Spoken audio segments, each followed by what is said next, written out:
Allô Oscar, mission bien reçue, retrouver Steve Austin. Apparemment on l'aurait localisé, il serait chez un Belge plutôt curieux. Va falloir agir avec doigté.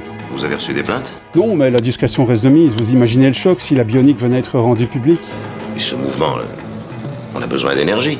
On va se mettre en mouvement. D'après mes infos, il y a tout ce qu'il faut comme énergie pour Steve Austin chez ce Belge. Allez, on retrace tout de suite le parcours de l'homme qui valait 3 milliards. Combien de gamins à travers le monde et dans les cours de récré des années 70 ont simulé le fameux effet de ralenti et fait des tititititit avec leur voix? Mais c'était quoi finalement cette série avec ce terme étrange appelé bionique et cet homme qui valait 3 milliards? Explication pour ceux qui ne connaîtraient pas, bah oui, il y en a. Alors qu'il teste un avion expérimental durant un vol d'essai pour la NASA, l'astronaute Steve Austin a un terrible accident. Son avion s'écrase au sol et le laisse amputé des 2 jambes et du bras droit. Il perd encore un œil. Le gouvernement américain demande alors au docteur Rudy Well, spécialiste en bionique, d'opérer le pilote. Les chirurgiens en robotique lui greffent des prothèses alimentées par une pile nucléaire pour un coût estimé à 6 millions de dollars à l'époque, d'où le titre original de la série. Le pilote voit ainsi sa morphologie upgradée avec des jambes avec lesquelles il peut courir jusqu'à 100 km/h. Son bras droit soulève des poids de plusieurs tonnes et cerise sur le gâteau, son œil bionique lui permet de voir à des kilomètres et même dans la nuit grâce à un dispositif infrarouge. En échange de l'opération, le gouvernement américain attend de Steve Austin qu'il remplisse des missions périlleuses top secret pour le service OSI, Office of Scientific Intelligence, dirigé par le charismatique Oscar Goldman. Steve Austin peut encore compter sur le docteur Rudy Wells qui sait comment le réparer quand ses membres bioniques rencontrent des dysfonctionnements. Enfin, les images du crash qu'on voit dans le générique n'ont pas été créées pour la série. Ce sont bien de vraies images d'un authentique crash d'avion qui a eu lieu le 10 mai 1967. Ce jour-là, Bruce Peterson, pilote d'essai pour la NASA, se crache avec un avion expérimental en tentant d'éviter un hélicoptère de la presse qui survolait la base. L'avion s'écrasa à près de 500 km/h en faisant 6 tonneaux. Le pilote en sortit miraculeusement indemne avec quelques fractures, mais il perdit un œil à cause d'une infection, ce qui lui valut le nom dans la vie de vrai homme qui valait 3 milliards, The Real $6 Million Man. Au contraire de la plupart des séries télé, Steve Austin n'est pas né de l'imagination d'un scénariste ou d'un producteur de télévision. C'est en 1971 que le personnage mi-homme, mi-machine naît sous la plume de l'écrivain Martin Caidin. Regardez-moi ces belles moustaches et pourtant on n'est pas dans les brigades du Tigre. C'est un auteur peu connu en Europe mais qui a écrit plus d'une centaine de livres, des romans, mais aussi des ouvrages scientifiques. Avant d'être écrivain, Caidin est un expert en aéronautique et il a été pilote dans l'armée. Caidin connaît bien la technologie bionique et sait de quoi il parle dans son roman Cyborg, abréviation pour Cybernetic Organism, organisme cybernétique. L'écrivain raconte qu'il a trouvé le nom de son personnage, Austin, un jour qu'il devait faire le plein pour son avion. Il s'est posé dans cette ville du Texas et voilà le nom tout trouvé. Cyborg, la première aventure de papier de Steve Austin, sort en 1972 et connaît un beau succès en librairie, suivi ensuite de 3 autres romans. Le personnage du roman est beaucoup plus violent que dans la série puisqu'il n'hésite pas à tuer ses ennemis et il a un œil qui lance des lasers. Cyborg devait être le titre original de la série L'homme qui valait 3 milliards avant que les producteurs ne le changent en homme qui a coûté 6 millions de dollars de $6 Million Man en VO. Ça faisait moins étrange et surtout ça sonnait mieux. Caidin démarche ensuite plusieurs studios de télévision, convaincu que sa création pourrait les intéresser. Mais là, il galère, la plupart des cadres de studios ne sont pas intéressés. Jusqu'au beau jour où il croise le réalisateur Richard Irving, un exécutif du studio Universal, qui lui achète les droits de son roman. Il est persuadé que Cyborg fera un bon téléfilm, un format qui était très apprécié à l'époque par le public des grandes chaînes américaines. Richard Irving connaît la musique et il sait comment lancer une série puisque c'est lui qui a mis en scène le tout premier Columbo, inculpé de meurtre en 1968.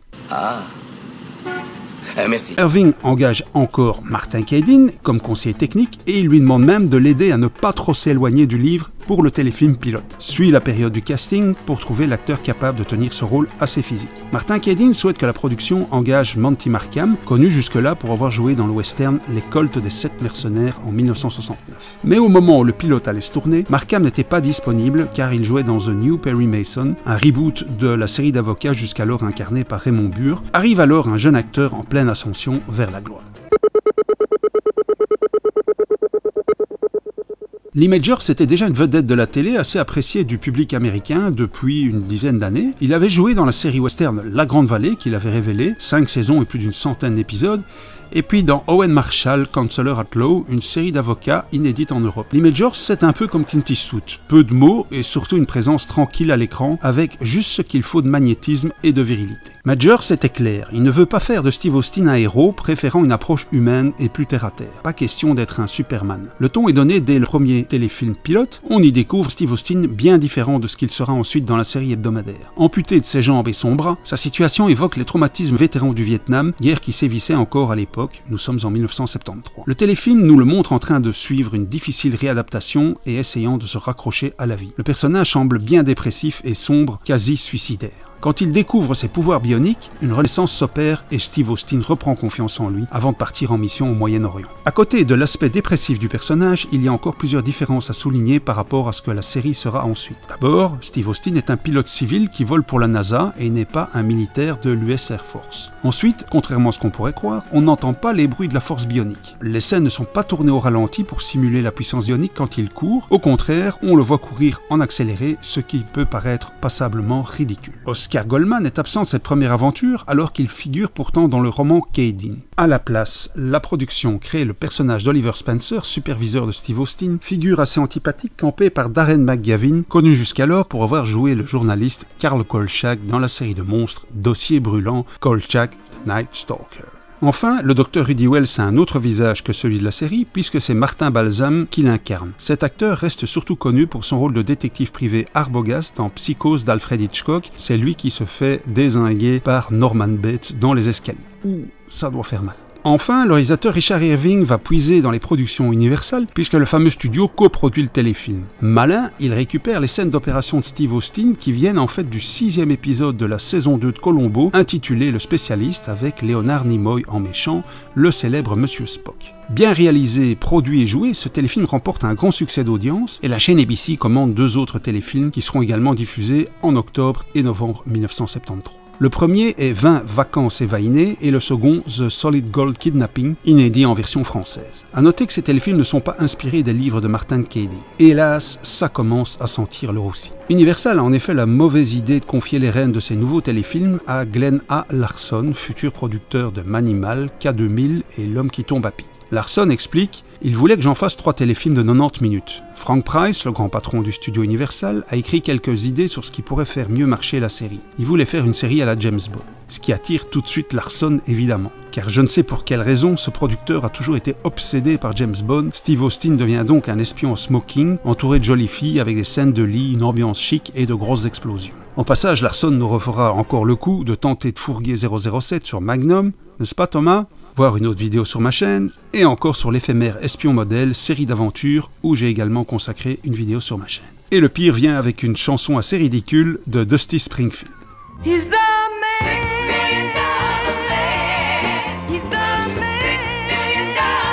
Ce traitement à la 007 déplaît fort à Martin Cady qui demande à ce que son nom soit retiré du générique. Pour lui, ces 2 téléfilms sont des conneries. On ne peut pas lui donner tort. Lee Majors désapprouve aussi cette orientation et le fait savoir à la production. Larson s'acquitte donc de son boulot, fait ses 2 téléfilms et puis s'en va. Dans les 2 téléfilms, on constate un changement de casting.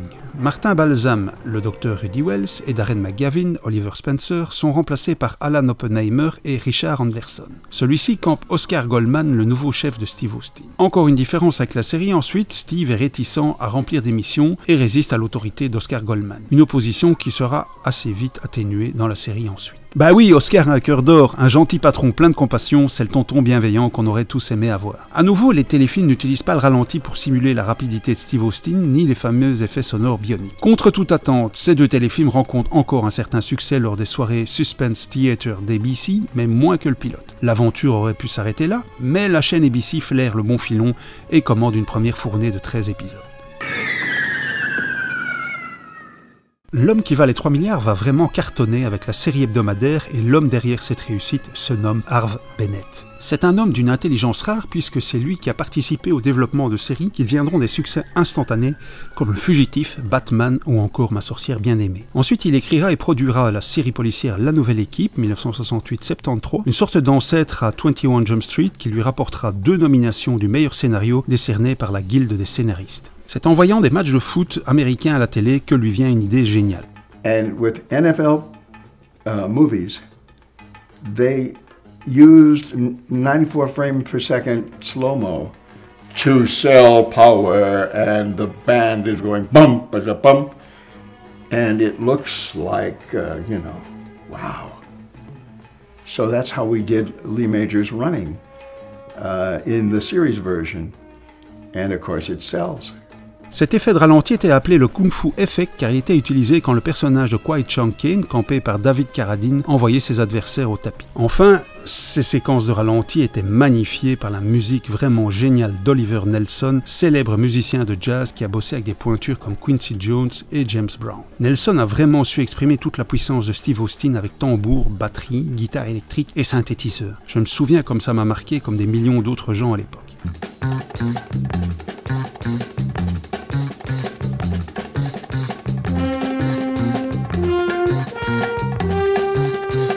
Nelson mélange astucieusement les instruments classiques et modernes pour donner à la série un cachet musical funky, totalement réjouissant en lui donnant panache et dynamisme, comme ici.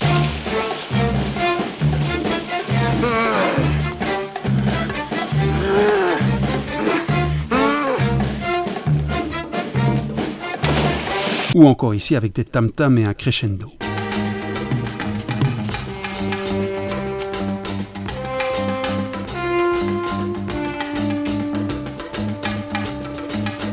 Polyvalent et hyper doué, Nelson fait encore preuve d'une créativité étonnante dans un genre synthétique entre guillemets avec les thèmes inquiétants des épisodes Le Robot où l'intelligence artificielle n'est pas loin.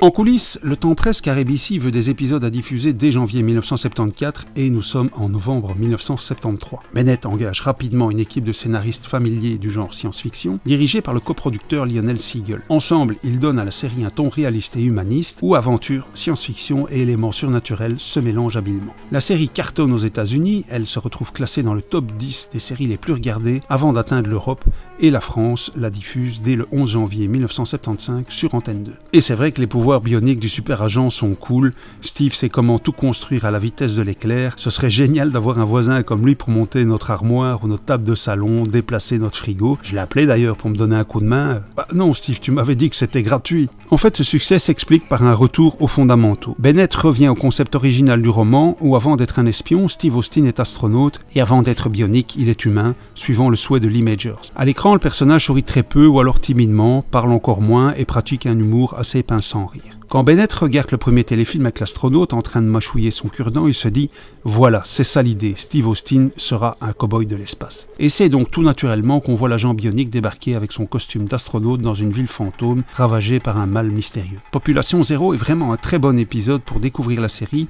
Après le téléfilm 20 vacances évahinées, on découvre que Steve Austin tue ses ennemis dans ce premier épisode. Faut dire qu'ils n'avaient pas été sympas en le mettant dans une chambre où il se gelait les cocognettes. Lee Majors ne voulait pas que son personnage tue ses adversaires et cet aspect sera supprimé ensuite. S'il est doté de super pouvoirs qui en font presque un Superman, Steve Austin n'est pas invincible car il n'est pas à l'épreuve des balles et en dehors des prothèses bioniques, le reste de son corps est fait de chair et de sang. Durant la première saison, il affronte donc des ennemis entre guillemets normaux comme des espions ou de simples criminels. Mais il fallait lui donner du fil à retordre en le confrontant à des adversaires au moins aussi forts que lui, voire plus forts comme le robot, campé par un John Saxon dont le visage aux composants électroniques rappelle celui du film Monde Ouest, Westworld, tourné à la même époque avec Yul Brynner. Flippant. Ensuite, on n'entend toujours pas le bruit de la force bionique, curieusement il s'entend sur le robot campé par John Saxon et non sur Steve Austin. Plus curieux encore, on l'entend également sur des humains dans Le Dr Wells a disparu dans la saison 1. Enfin, Steve Austin doit aussi affronter de gros vilains crocodiles, défense de rire. C'est à partir de la saison 2 que les choses se corsent puisque Steve est confronté à un autre homme bionique nommé Barney Miller, rescapé d'un grave accident de Formule 1. Il a été réparé en secret sans que Steve en soit informé et il a coûté 7 millions de dollars, soit un de plus que lui. Mais Barney souffre de problèmes psychologiques et commence à péter un câble.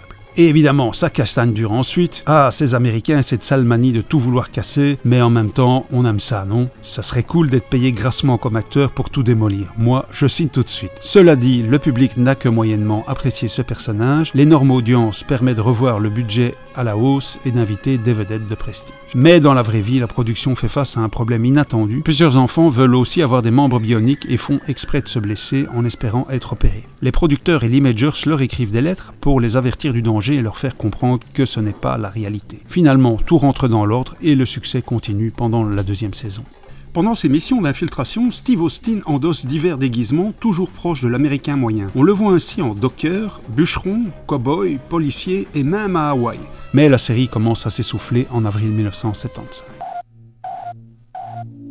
Un vent de panique s'abat sur la production quand la chaîne ABC supprime sa trilogie du vendredi soir, jour de programmation de L'Homme qui valait 3 milliards. La série est menacée d'annulation et elle doit rebondir ou mourir. Faut bien avouer que les intrigues commencent à devenir répétitives et le public, comme sa vedette, se lasse. Harve Bennett engage alors un jeune scénariste prometteur qui travaille pour Universal. Futur créateur et maître d'œuvre de l'incroyable Hulk et V, Kenneth Johnson écrit en quelques jours La Femme bionique avec l'actrice Lindsay Wagner dans le rôle principal. Cette belle jeune femme avait joué dans plusieurs séries comme $200 plus les frais avec James Garner et commençait à avoir un certain succès au cinéma. Le scénario terminé et filmé, l'épisode est diffusé en 2 parties, les 16 et 23 mars 1975 aux USA. Steve Austin retrouve un ancien amour de jeunesse, Jamie Sommers, devenue joueuse de tennis professionnelle. Il renoue et débute une nouvelle histoire d'amour.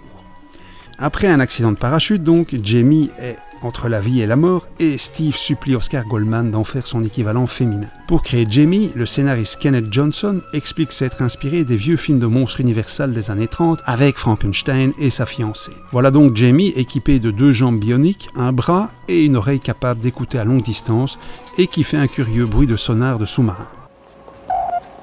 Hélas pour elle, elle ne supporte pas ses nouveaux pouvoirs et rejette ses greffes avant de mourir. La femme bionique relance L'Homme qui valait 3 milliards puisque l'épisode fait un immense carton d'audience. Mais en coulisses, le public est furax. Il ne fallait pas tuer Jamie, on l'adore. Près de 20 000 spectateurs écrivent en masse à la chaîne ABC et demandent son retour. Et Johnson est à nouveau appelé à la rescousse pour écrire un scénario qui ressuscite Jamie et hop, voici le retour de la femme bionique qui ouvre la 3e saison de L'Homme qui valait 3 milliards. Johnson pousse le bouchon un peu loin, mais ça marche. On apprend ainsi que Jamie n'était pas morte, mais elle avait été placée en caisson cryogénique par un assistant du Dr Wells, le Dr Marchetti. Mais il y a pire encore, quand Steve Austin la retrouve, elle n'a aucun souvenir de lui, et en plus elle est amoureuse de son médecin, un vrai saut bionique. Mais c'était une évolution voulue par Kenneth Johnson pour assurer la pérennité de la série. À ce moment, vous ressentez à tout jamais de la sympathie pour Steve à cause de cet amour non partagé par elle. Cela a aussi donné au personnage une opportunité de faire des étincelles et de recommencer à zéro. Des étincelles, oui, mais pas ensemble, puisque Jamie Sommers s'en va dans un spin-off intitulé Super Jamie, qui connaîtra un énorme succès à ses débuts. J'y reviendrai sans doute dans une prochaine vidéo. Mais Steve et Jamie se verront encore au travers de chouettes crossovers où les 2 séries se mélangeaient dans des épisodes en 2 parties pour le plus grand bonheur des fans. On avait donc des épisodes qui commençaient dans L'Homme qui valait 3 milliards et se terminaient dans Super Jamie, et vice-versa, puisque aux États-Unis, les 2 séries étaient souvent diffusées à la suite l'une de l'autre. Notons encore qu'à partir de la saison 3, Alan Oppenheimer est remplacé par Martin E. Brooks dans le rôle du docteur Rudy Wells. Oppenheimer était jugé trop vieux et Brooks faisait plus laborantin. Sur toute la série, il y a donc eu 3 acteurs différents pour camper le même personnage. Comme on le constate, les créatures bioniques commencent à pulluler. Il y a Steve Austin bien sûr, puis Barney Miller, son doubleur négatif, et enfin Jamie Sommers. Mais ce ne sera pas tout puisqu'on aura encore droit à un gamin bionique dans la 4e saison, et même Max, un berger allemand bionique qu'on ne verra pas dans L'Homme qui valait 3 milliards, mais dans la 3e et dernière saison de Super Jamie. On parlait tout à l'heure des ennemis aussi forts, voire plus forts que Steve Austin. Le scénariste Kenneth Johnson a de nouveau une idée géniale quand il s'inspire de la légende urbaine du Sasquatch, un immense homme des bois connu dans la culture américaine sous le nom de Bigfoot. Dans L'Empreinte du Diable, à nouveau un épisode en 2 parties comme La Femme bionique, Steve Austin doit retrouver des scientifiques qui ont disparu dans la forêt. Et c'est là qu'il tombe nez à nez avec Bigfoot durant un combat inoubliable, toujours vénéré par les fans de nos jours. Un combat d'ailleurs assez trash quand on y pense, puisque Steve arrache le bras de Bigfoot et à sa stupeur découvre aussi qu'il est bionique comme lui. Le gros nounours a en fait été créé par une race d'extraterrestres qui se cache dans une montagne des vilains humains que nous sommes. Ah bah oui. À nouveau, le public est massivement au rendez-vous et le double épisode explose l'audimat, au grand bonheur des producteurs qui entendent le doux son du tiroir caisse.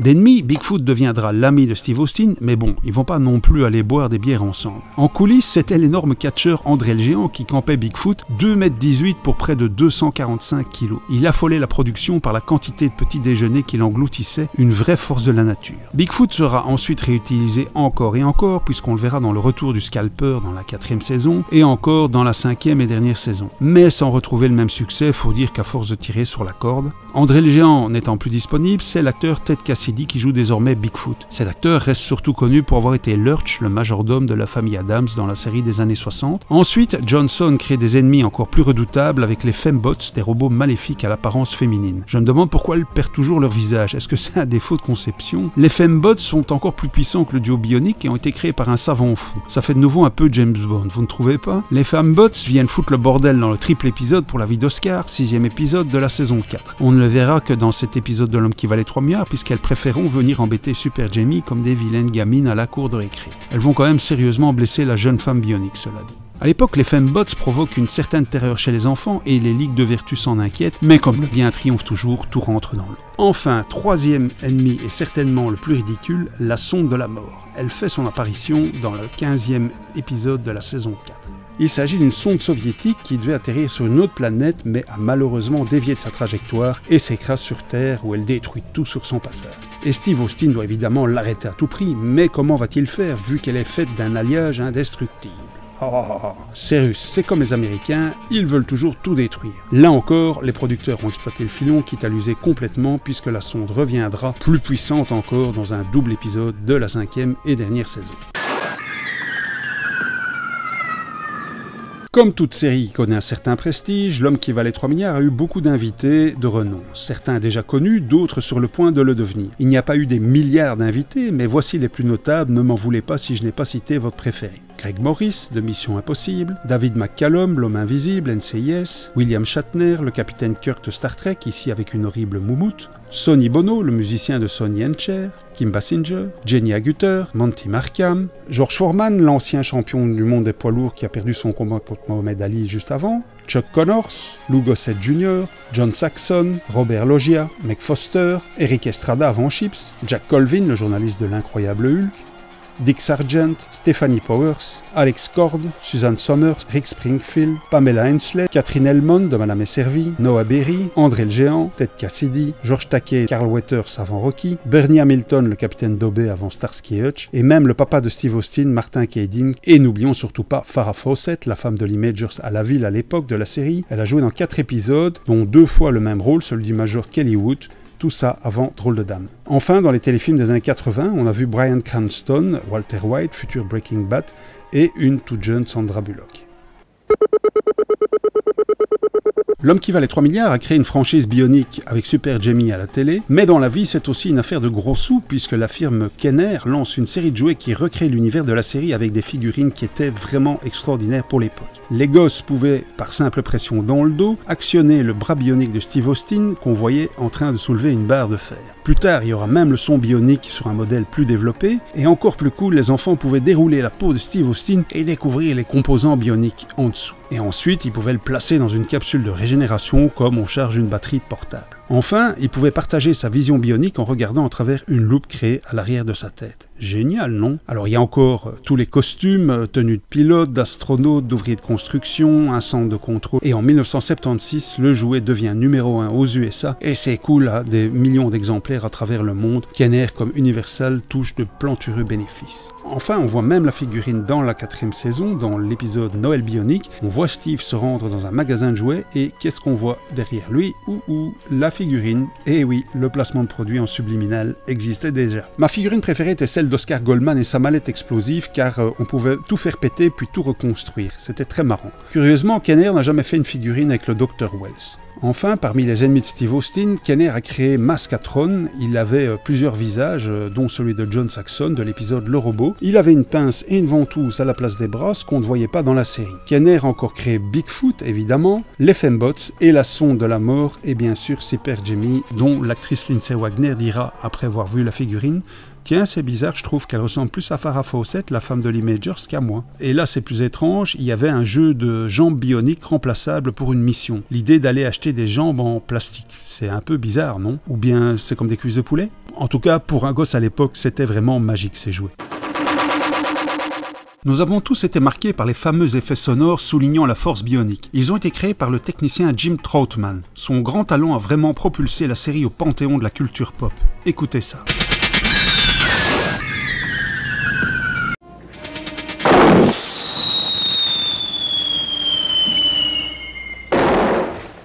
Go.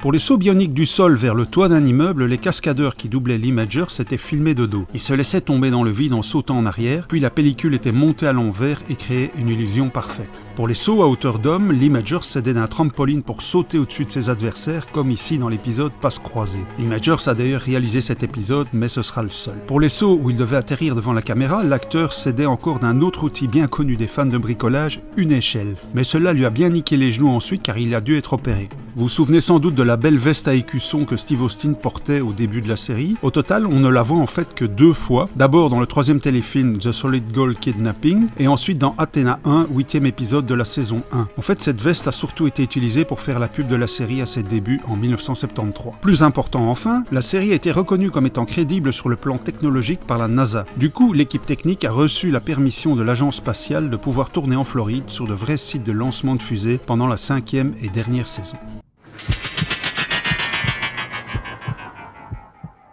Avant de donner le mot de la fin, il y a encore 2 remarques concernant la saison 4, l'une capillaire, l'autre spin-off.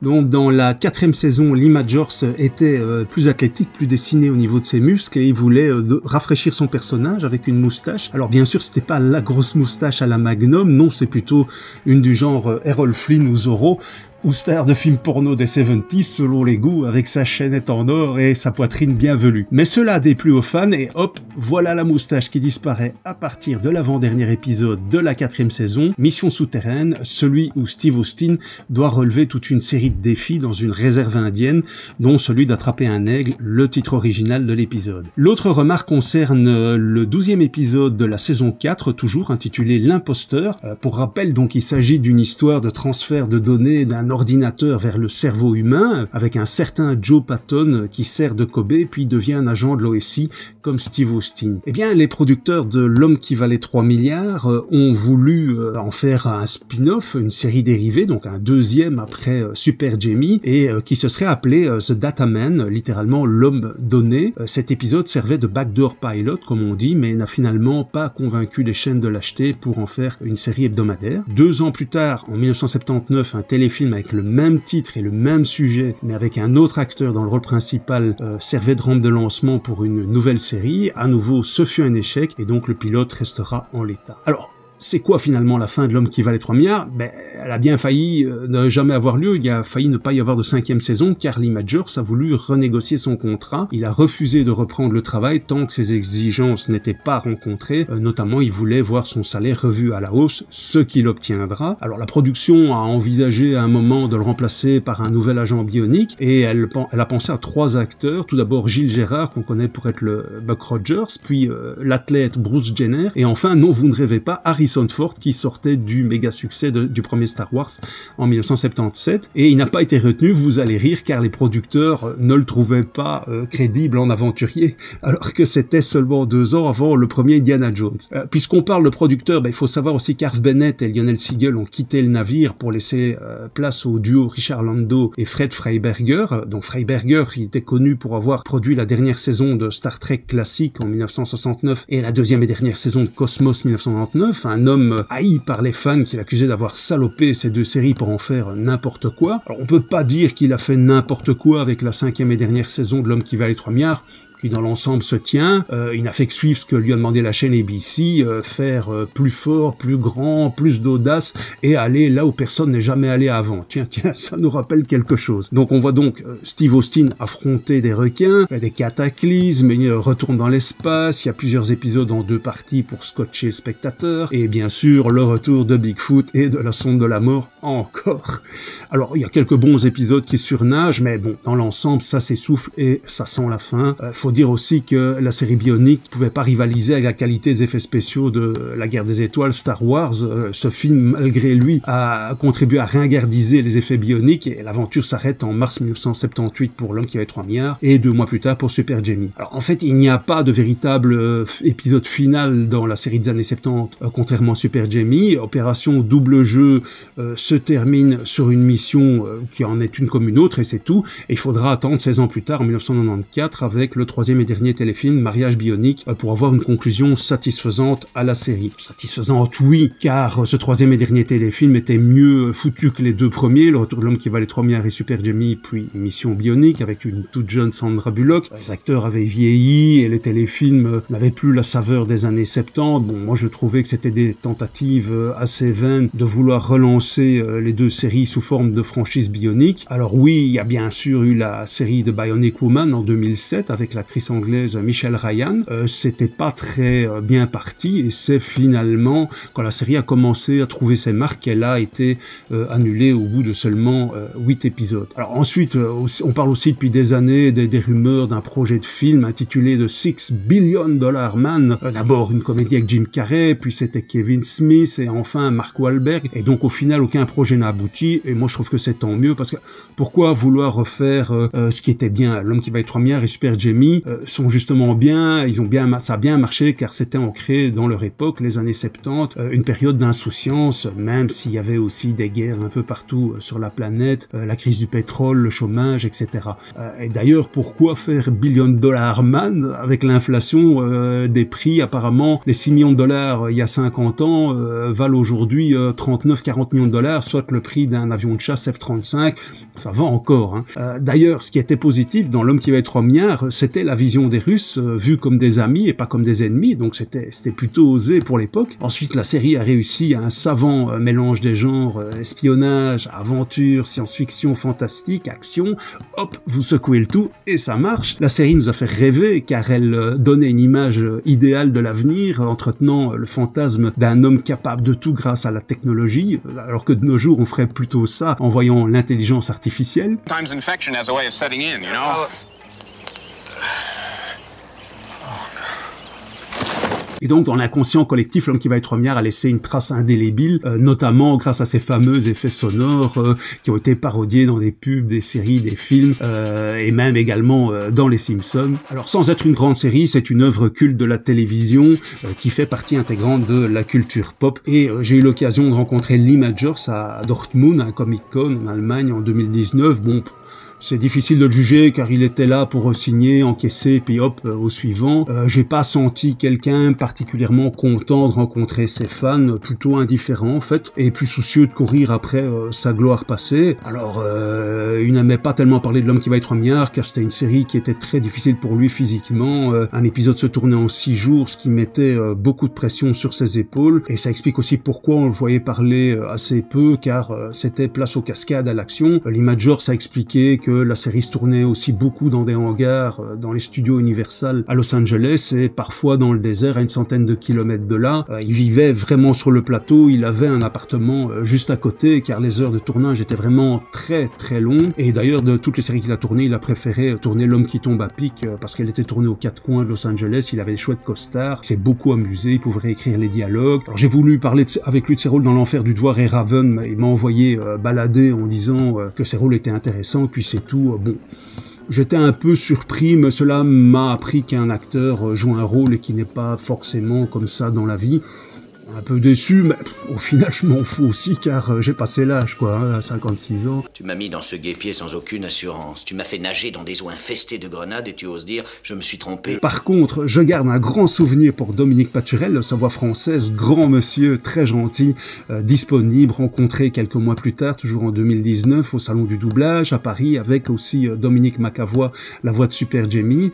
D'ailleurs, si vous vous demandez pourquoi Steve Austin, Jamie, Oscar, Rudy Lady change de voix d'un épisode à l'autre, ben, c'est parce qu'il y a eu des grèves des doubleurs français à la fin des années 70 et les Québécois ont pris la relève pour environ 40 épisodes et encore sur d'autres séries à l'époque comme l'incroyable Hulk, Chips, Star Trek classique qui parlait québécois. Enfin, si vous voulez redécouvrir la série, l'éditeur Elephant Film a sorti l'intégrale ici à la fin 2023 avec un master haute définition, la VO sous-titre français, la VF avec des bonus intéressants. Il y a les 99 épisodes, les 5 saisons, les 3 téléfilms, y compris ceux des années 90. Alors rassurez-vous, je ne suis pas à la joie à filtrer d'Elephant pour vous vendre quelque chose au sein de cette vidéo, mais bon, ils ont fait quelque chose de bien et il faut quand même le souligner. Ça vous permet de redécouvrir et de voir la série sous un tout nouvel aspect avec une belle qualité d'image, des couleurs, un meilleur son. Alors il y a aussi les coffrets anglais ici avec pas de VF ni de sous-titres français, mais il y a vraiment des bonus exceptionnels et des commentaires d'épisodes, je vous recommande. Et alors on peut encore citer cette excellente BD qui continue la saison